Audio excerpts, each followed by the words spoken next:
mbégte la ñu am saa su nekk jàkkaarloog yéen fii ci Ballago TV comme ni ñu koy defee rek saa su ne BTV nee naa ko tey nag dañoo dikk ci beneen numéro boo xamante ni defe naa numéro bu am importance la pour internautes yi nga xamante ne ñoom ñoo koy seetaan ñi nga xamante ne ñoom ñoo bëgg Ballago TV ak li nga xamante ne ni moom moo di Ramdan suñ nee Ramdan nag tey mën nañ ne am na Ramdan senior am na Ramdan junior muy ki nga xamante ne moom moo di Papa Thione ak Wally Ballago Seck ñu dalal ci koo xamante ne nag kenn dootu ko présenté xanaa kay dañ ko soxla rek pour mu toog gën a waxtaan ak ñun ci li nga xamante ne moom moo di Ramdan fa mu démarré fa mu sosoo moom ak Papa Thione ba tey Wally Seck ñëw jël lenge yi di ko doxal comme ni nga ko waree tur boobu nag bu ngeen koy laaj tey dinaa leen wax moom mooy kan mooy Samy Thioune mu nekk suñu papa boo xamante ni macha allah lépp loo xamante nii rek xew na ci Ramdan ak ci biir Faramareen gi defe naa ni tey di ngeen ci am lu leen leer moom la ñu dalal tey pour fas yéene waxtaan ak moom salaamaaleykum père siyaar naa la. aleykum salaam.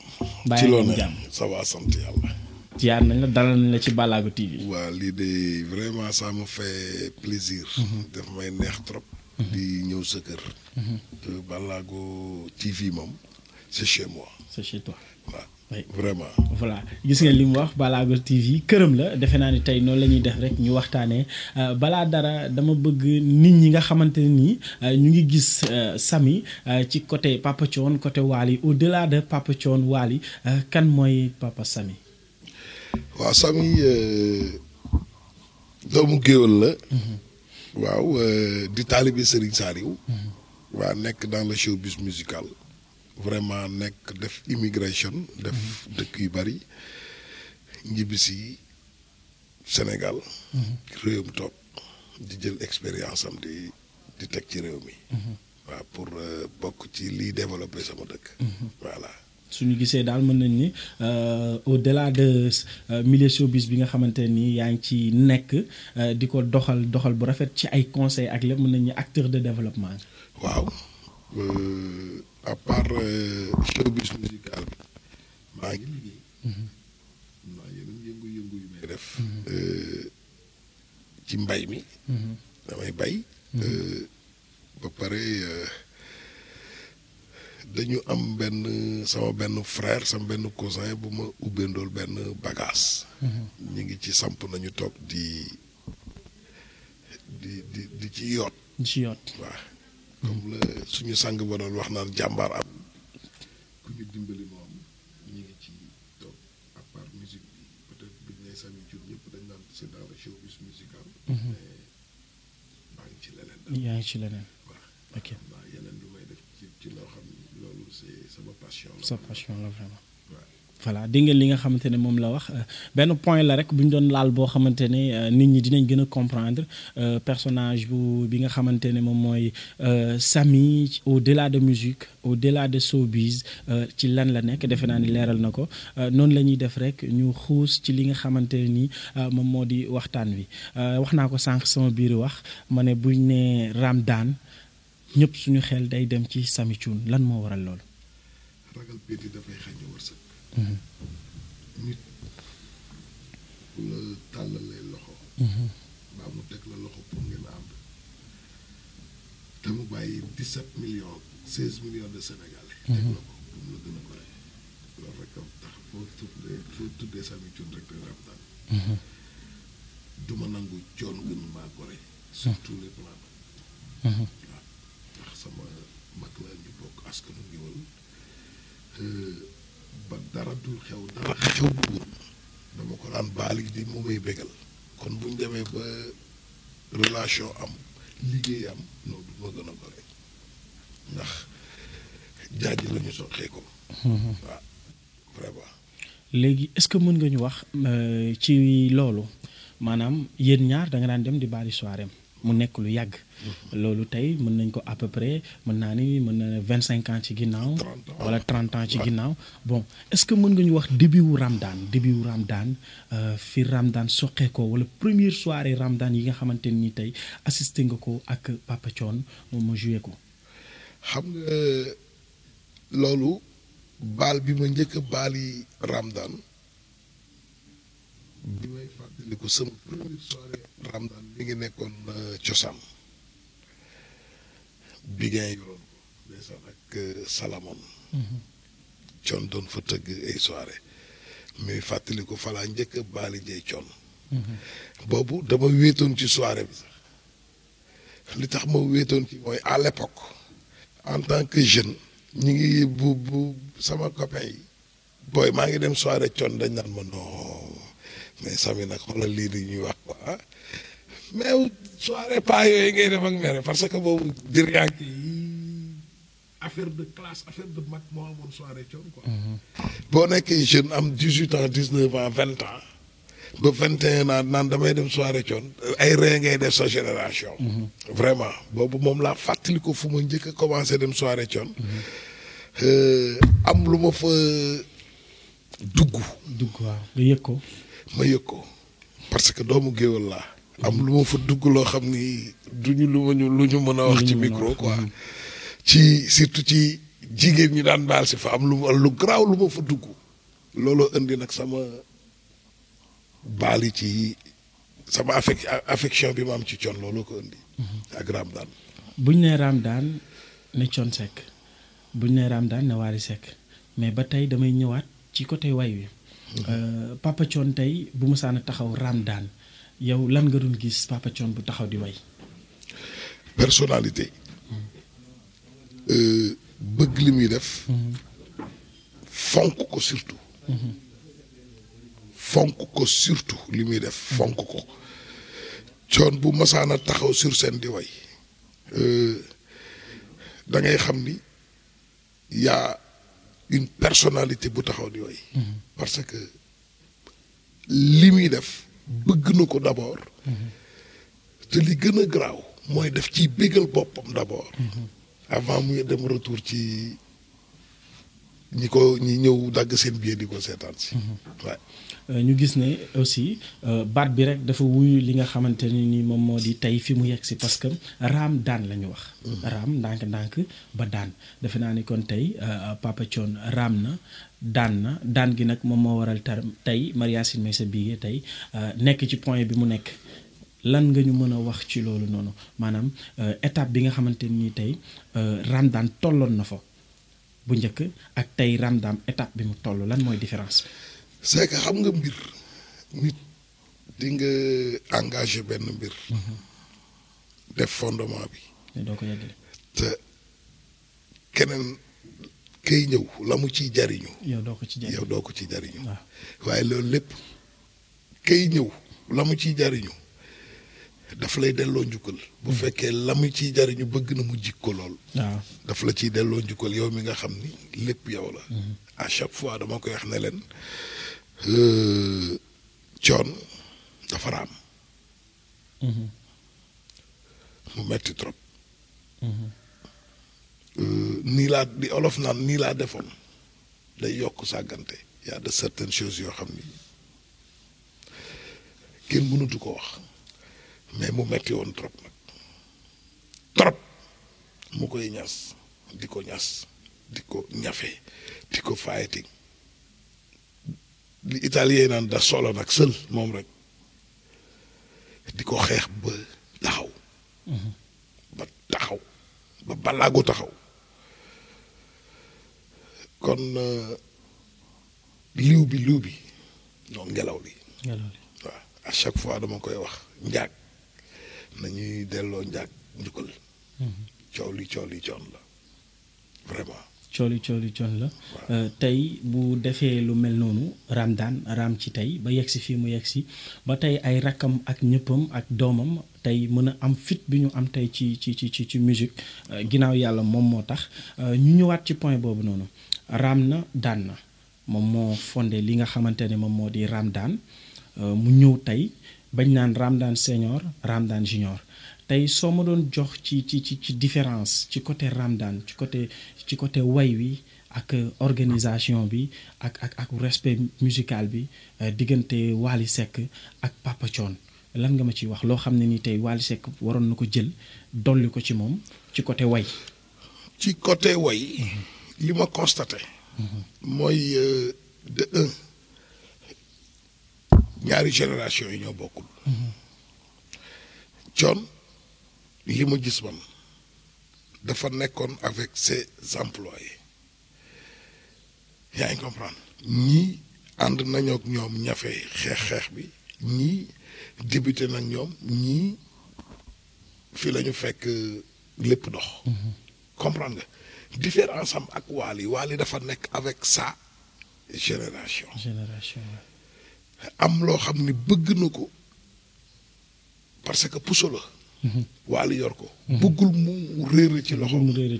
il faut mu def bu Thione par exemple amoon benn jikko bi benn Wally il faut mu ñëw jël ci loolu indi jikko boppam tamit comprendre nga li ma la bëgg a expliquer affaire showbiz laa lay wax quoi Wally dafa am benn niveau boo xam dafa fa toll ñi mu fa tollal c'est sa génération yaa ngi comprendre ba pare lu metti dal ko mooy doon le patron le leader d'un groupe ba pare gën ci nekk xale comprendre nga différence bi loolu la Thione dafa nekkoon le leader doon seen mag mais Wally dafa doon le leader doon gën cee doon seen rak kon ñaari gestion yi mënul bokk waaw ñaari gestion yi mënul bokk kii mën naa am fulla am personnalité ci li muy def parce que mooy seen mag kii mën naa ñàkk fayda parce que mooy seen rak day am esprit d'ouverture day oyof danaan samay kanam mag la lu ma def samay mag lañu voilà ñoom dinañ ma protéger di ma ëmb papi sa gi fi ñoom fàllu ñu comprendre nga expliquer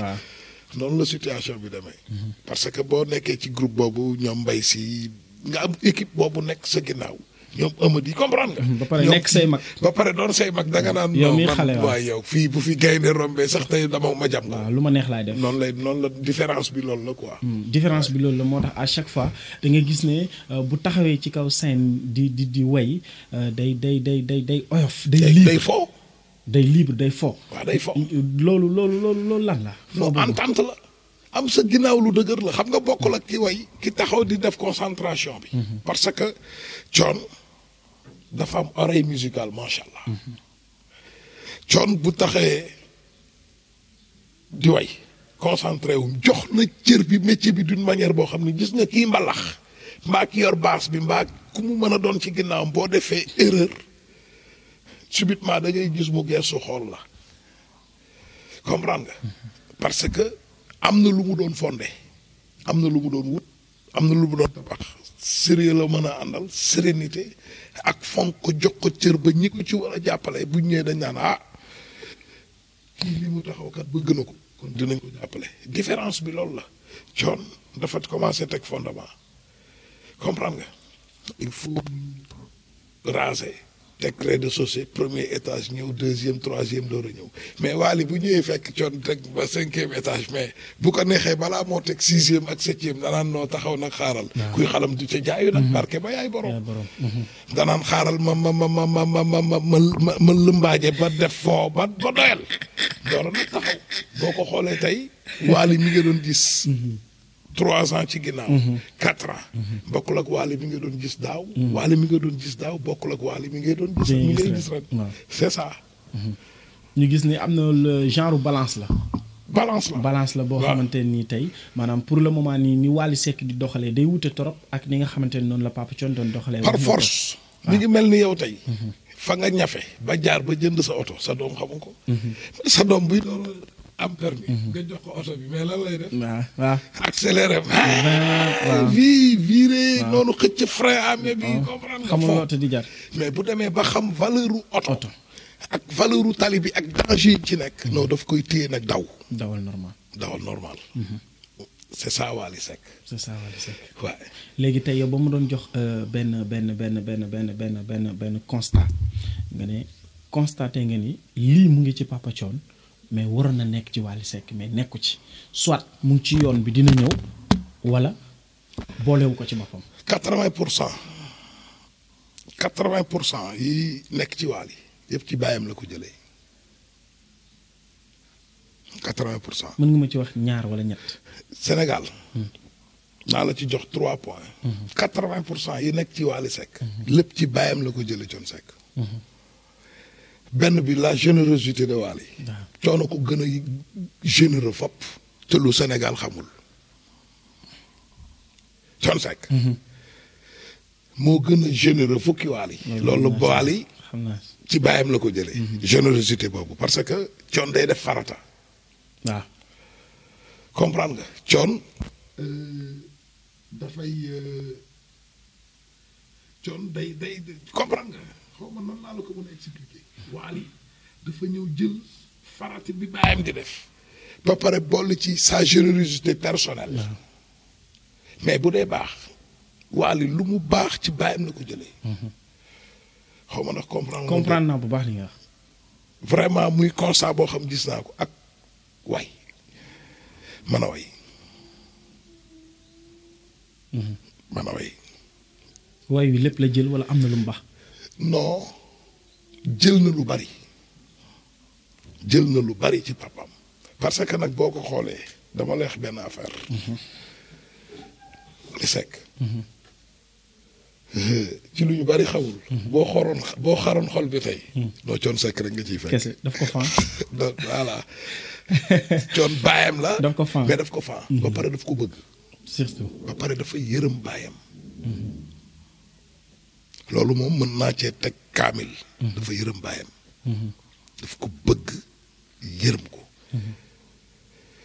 xoolal li coon bàyyi li coon teg xoolal li coon teg. Wally bu ko neexoon day dëggal wax ña doon wax à ses débuts. waaw bu ko neexoon non loolu lay du sax jàngi way lu baayam wax téere la. te fii musique toll bu ko neexoon day jël par morceau baayam morceau Thione Seck bu Wally jël mën na cee def fukki morceau ak juróom-ñaar. te ba muy bàyyi way mënu koo jeexal. te ba muy koy bàyyi mënu koo jeexal. yaa ngi comprendre. mais pour bañ a dëggal début moo tax man la nii laa defoon day yokk sàggante am na loo xam ne buñ ko démb dafa xew. comprendre nga. buñ ko indee tey rek. lu ñaaw mën naa am. te comme nous sommes pas là pour. loolu comprendre nga moom mi ngi noonu daal. léegi yow tey wax nga li nga xamante ne moom moo am Papa Thione ci générosité boobu nga xamante ni am na ko parce que souvent ci internet yi barki démb dafa am benn vidéo bu mu def ak Pawlish am benn commentaire bu ne moom xamuloon ne Papa Thione nii la mel mais ak Ballago TV dafa découvrir ne c'est un homme de grandeur de haute classe maanaam nit ku oyof la nit ku baax la nit la koo xamante ne amul benn problème par rapport ak ni ñu doon wax peut-être dafa compliqué dafa def nee na moom Ballago TV la découvrir que ni Papa Thione lépp lu ñu daan wax rek ci côté naqar deret ak yooyu amul parce que le fait que muy toog ak ay xale di waxtaan ka fooree ba pare ñu koy filmer di ko partager. dama leex lu garaaw. yàgg naa baali Thione Seck. mu dëkk fi mu mës a dëkk yëpp. dëkk ba bi muy mujj dëkk Liberté de ma dëkk Grand Dakar yàgg naa koo baali mosuma xam fu mu dëkk. may dem soirée di dagg samay biir di dugg di baal. mais dama leex lu garaaw. man dootuma fenn. keroog bi ma commencé fréquenter Thione Seck en personne man ak moom ma fréquenter Thione ñu def une semaine dama ñëw sukk ci tànkam ne ko baal maaq Thione ree ma ne ko grand man fréquenté wu ma la xaw ma lu mënul woon ñëw ce soirée. mais liñ ma doon wax lépp. liñ ma doon wax lépp ci yow. que noonu nga mel. non dafa mel ni yàlla ak yàlla yi. mu ni ma mais lan moo tax ma ne ko ñii wax parce que man mosuma laa wax lu ñaaw mosuma la def lu ñaaw. mais bu ma ñëwee ne la baal ma àq te grand yow foo jullee na nga baal àq doomu aadama yi. surtout foo jullee rek. defal ay dog ne yàlla doomu aadama yi may jugé te xamuñu ma baal naa maa ngi leen di baal àq loolu moom grand dama la ko mu ni ma loolu dinaa la ko defal parce que doomu aadama moo lëndëm nit dafa lëndëm te àdduna nañuy wax yu baax yu doomu nit ñi parce que foofu la àdduna toll te li ma mënul concevoir doo wax mbaaxu nit ba mu dee nga bëgg naan yàlla na ko yàlla yërëm. non amul sens dañoo am habitude boobu Sénégal. Sénégal balaa ngaa baax rek dangaa dee. nañuy wax les valeurs des personnes. ci bi ngay dund. baaxu doomu aadama yi dañ koy tudd non nañu am habitude di ko tudd. diw bu la rombee nañuy wax mbaaxam xam ni yàlla sàkk doomu aadama jël mbaax def ci moom. mais doomu aadama yëpp mënuñoo bon. am na ñoo xam ni ku toog seen wet ku la romb baaxoo. waaw mais ñëpp mënuñoo bon. am na ñu baax nag de. am na ñu baax vraiment. te Thione fait partie de ces personnes. loolu de xam naa ci dara. non man kay gis nga ma sànq ni ma ak yére ma ak moom. guerre mondiale la dañuy ràkk. ak këram soxnaam ay doomam. déggoo li ma la wax man ak moom guerre mondiale la. parce que àdduna gépp nee nañ sama xarit la. ndokk jël naa. sama xarit la mais ku baax am naa xarit bu baax. tubaar fakkal la am naa xarit bu maandu. am naa xarit bu dul fen. am naa xarit bu dul jëw. am naa xarit boo xam lu mu la bëgg a wax non tey ma jox la benn anal dox quoi temps yi may def yooyee. daf maa mos a woo penc ma ñëw mu ni ma kaay yow ma ñëw ne ko may grand lan la mu ni ma diw ak diw ak diw ak diw ak diw nee nañ ma Jacques ma dagg ko foofu parce que xam naa waaw ma ne ko waaw mu ni ma xam naa ni non loo def buñ la ko waxee nga ni yaa ko def loo deful xam naa ni doo defoo ko dëgg googu moo nekk ci moom. moo tax ñu bari dañ koy duñ ko mën a comprendre. surtout. ñu bari mënuñ ko duñ comprendre mais dama leex benn affaire. billaahi ku mu xulul yaa ko tooñ. waaw de am na. leer na ma parce que lépp rek kenn mënu ko wax mais dama lay jox benn secret gis nga y a de certaines personnes yoo xam ni. bindal ba mu dëgër nga téye et je prends mes responsabilités wax la ko tey. kii di Thione Seck. kii di Youssou Ndour. kii di Baba Maal. kii di Ismaïla Lo. kii di ay Ouza ñoom Omar Ben ku ñu xulool yaa leen doon